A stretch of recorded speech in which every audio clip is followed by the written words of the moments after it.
it's very difficult to change your mindset away from something that has worked so well for you for so long.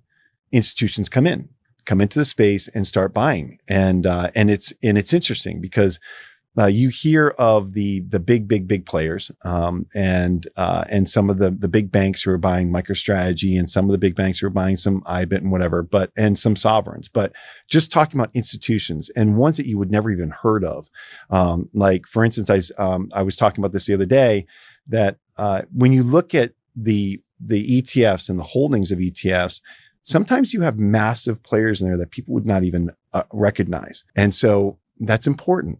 How are they investing around it? I don't know. The options are likely a very big deal to them because they can manage risk around it. And now you've got that ability to do that.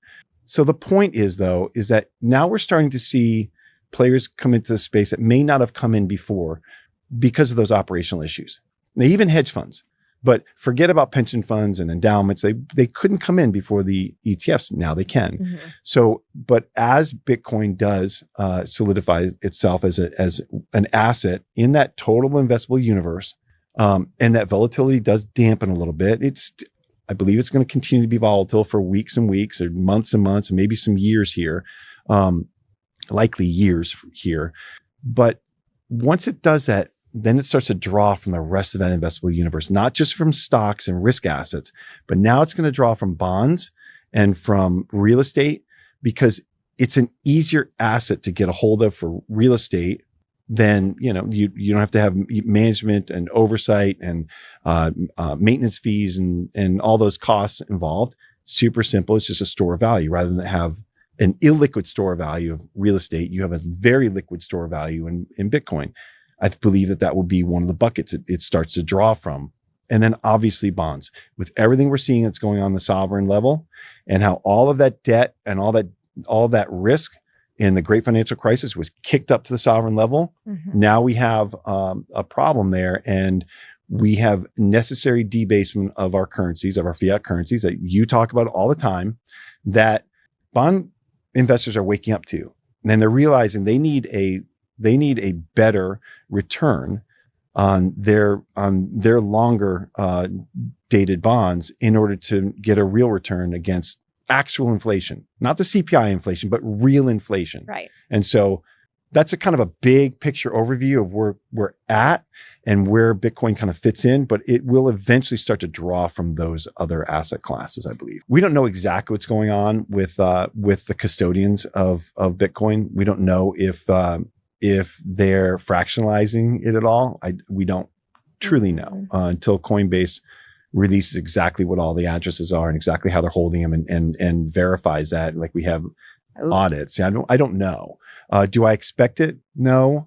Do I believe that there's manipulation going on? No, I don't believe that. I just think that truly, I think, look, $100,000 has been a massive mental level for people.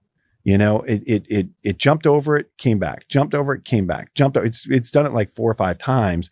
And I believe that there are some, the OGs, people have been holding on to this thing for a very, very, very long time, and they've made life-changing wealth, and they're going to enjoy it now, and they're cashing in a little bit. And that's okay.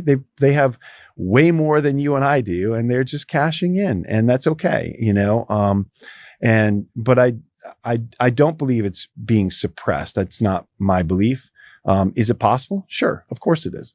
But I do believe that institutions are now in here and taking advantage of this volatility. And once it does get over 100,000, stays over 100,000, and that mental level is gone, well, that becomes a support level, but we're not there yet, at least not today. So I come from that world, and it's very difficult to change your mindset away from something that has worked so well for you for so long.